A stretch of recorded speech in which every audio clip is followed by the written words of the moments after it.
ఒక big breaking అందుతోంది. విద్యుత్ కమిషన్ జడ్జిని మార్చాలంది సుప్రీం ఆదేశాలతోటి తదుపరి చర్యలు మొదలుపెట్టింది తెలంగాణ ప్రభుత్వం. ఈ మధ్యాహ్నానికల్లా కొత్త కమిషన్ చైర్మన్ని ప్రకటిస్తామని చెప్పింది. తెలంగాణ అడ్వకేట్ జనరల్ సుదర్శన్ రెడ్డి తోటి సీఎం రేవంత్ మంతనాలు చేస్తున్నారు. కలెక్టర్ల సమావేశం మధ్యలోంచి సీఎం గదికి వెళ్లారు రేవంత్. ఏజీ సుదర్శన్ రెడ్డి తోటి ఫోన్లో మాట్లాడారు రేవంత్.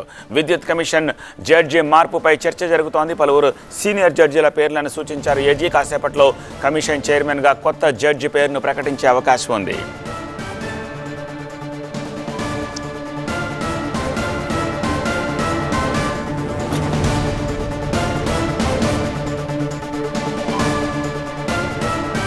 సుప్రీంకోర్టు కీలక ఆదేశాలు జారీ చేసింది. తెలంగాణలో విద్యుత్ ఒప్పందాలపై కమిషన్ చైర్మన్ని మార్చాలి అని తెలంగాణ ప్రభుత్వానికి సుప్రీంకోర్టు సూచన చేసింది. చైర్మన్ని మార్చేందుకు రాష్ట్ర ప్రభుత్వం కూడా ఓకే చెప్పింది. ప్రస్తుతం ఎవరిని చైర్మన్గా నియమించాలి అన్న దాని మీద మల్లగులాలు పడుతోంది.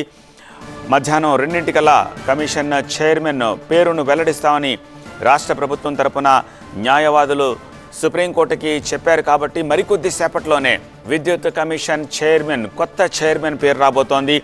మార్చమని చెప్పిన కారణం కూడా ఒకసారి మాట్లాడుకుందాము.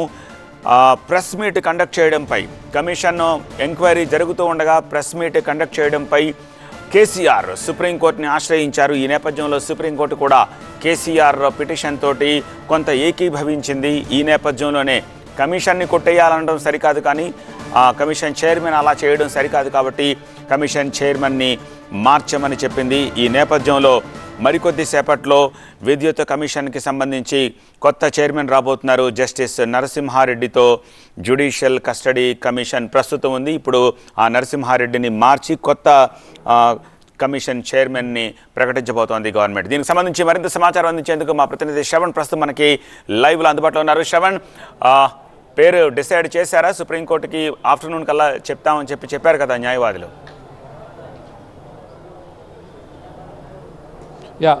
తెలంగాణ అడ్వకేట్ జనరల్ సుదర్శన్ రెడ్డితో ముఖ్యమంత్రి రేవంత్ రెడ్డి ఫోన్లో మాట్లాడారు. ఈరోజు సచివాలయంలో ముఖ్యమంత్రి రేవంత్ రెడ్డి అన్ని జిల్లాల కలెక్టర్లు, ఎస్పీలు, కమిషనరేట్ల సిపిలతోని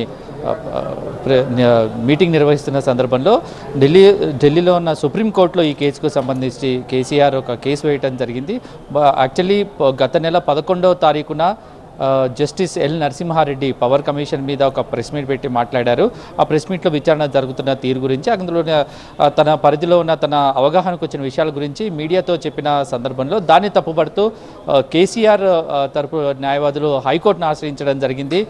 తన పేరు ప్రతిష్టలు అంటే విచారణ జరుగుతున్న టైంలో ఎట్లా విచారణకు సంబంధించిన విషయాలను బయటికి ప్రస్తావిస్తారు, కమిషన్ ఏర్పాటు చేయడమే తప్పు అంటూ హైకోర్టును ఆశ్రయిస్తే అది కేసీఆర్కు వ్యతిరేకంగా తీర్పు ఇవ్వటం జరిగింది. దీంతో కేసీఆర్ తరపు న్యాయవాదులు సుప్రీంకోర్టును ఆశ్రయించారు. దానికి సంబంధించి ఈరోజు వాదనలు జరిగాయి. వాదనలు జరిగిన నేపథ్యంలోనే ఇటు ప్రభుత్వం తరపు న్యాయవాది సింఘ్వి, అలాగే కేసీఆర్ తరపు న్యాయవాది ముకుల్ రోహిత్కి ఇద్దరు కూడా తమ వాదనలను వినిపించారు. దాంట్లో పూర్తిగా కూడా పేరు ప్రతిష్టలు భంగం కలిగించే విధంగా ఉన్నాయి. విచారణలో అసలు కమిషన్ ఏర్పాటు చేయటమే తప్పన్నది కేసీఆర్ తరపు న్యాయవాది వినిపించిన వాదనలు. దీంతో మొత్తం పరిశీలించిన సుప్రీంకోర్టు జడ్జి దీనికి సంబంధించి అసలు జస్టిస్ ఎల్ నరసింహారెడ్డి విచారణ కొనసాగుతున్న సమయంలో దానికి సంబంధించిన విచారణకు సంబంధించిన విషయాలను ప్రెస్ మీట్ లో పెట్టి మాట్లాడారు. ఎవరి పేరుని ఇప్పుడు రాష్ట్ర ప్రభుత్వం సుప్రీంకోర్టుకి చెప్పే అవకాశం ఉంది? 2 గంటలకు ఈ వాదనలు విని సుప్రీంకోర్టు జడ్జిను మార్చుకునే అవకాశం ఇచ్చింది. దానికి సంబంధించి CM Revanth Reddy advocate general Sudarshan రెడ్డితో ఫోన్లో మంతనాలు జరపడం జరిగింది. ఎవరిని నిర్ణయించారనే దాని మీద ఇంకా సమాచారం బయటికి రాలేదు. 2 గంటలకు మళ్ళీ కోర్టులో వాదనలు ప్రారంభమైన తర్వాత అక్కడ ప్రకటిస్తామని చెప్పారు. ఎవరి పేరును పరిశీలించారు, అసలు ఎంతమంది సీనియర్ జడ్జీల అందుబాటులో ఉన్నారనేది ముఖ్యమంత్రి రేవంత్ రెడ్డి సుదర్శన్ రెడ్డి ఏజీతో మాట్లాడిన సిచ్యువేషన్ కనిపిస్తుంది. ఎవరి పేరు అనేది కూడా డైరెక్ట్గా ఇక్కడ కోర్టులో అనౌన్స్ చేస్తే తప్పితే ఇప్పటివరకు సమాచారం వచ్చే అవకాశం లేదు. దాని ప్రకారమే ఎవరెవరు అందుబాటులో ఉన్నారనే విషయం మీద మాత్రం సుదర్శన్ రెడ్డి తెలంగాణ ఏజీ సుదర్శన్ రెడ్డితో ముఖ్యమంత్రి రేవంత్ రెడ్డి ఫోన్లో మాట్లాడినట్టుగా తెలుస్తుంది. మరికొద్ది సేపట్లో ఎవరి పేరును ఫైనలైజ్ చేశారు అనే విషయం మీద కోర్టులో ప్రభుత్వం తరపున న్యాయవాది ఎవరైతే ఉన్నారో సింగి చెప్పే అవకాశాలు ఉన్నాయి. దాని తరకు సంబంధించిన ఫర్దర్ ఆర్గ్యుమెంట్స్ ఇంకేమైనా ఉంటాయా, ఏమైనా మెరిట్స్లోకి ఇంకేమైనా వెళ్తారా ఇటు కేసీఆర్ తరపు నుంచి కానీ, మళ్ళీ జడ్జిని మార్చినందుకు కేసీఆర్ తరపున న్యాయవాదులు దాంతో ఏకీభవిస్తారు, లేదంటే పవర్ కమిషన్నే ఎంక్వైరీ కమిషన్నే రద్దు చేసే విధంగా కోర్టు ఆదేశాలు ఇవ్వాలంటే ఏమైనా తమ వాదనలు వినిపిస్తారనే దాని మీద ఫర్దర్గా ఇప్పుడు 2 గంటలకు ప్రారంభమయ్యే వాదనలో తెలిసే అవకాశం ఉన్నాయి. ఎవరి పేరు అనేది మాత్రం కొద్దిసేపట్లో తెలిసే అవకాశాలు అయితే కనిపిస్తున్నాయి. ప్రస్తుతం కదా పరిశీలన జరుగుతోంది. All right.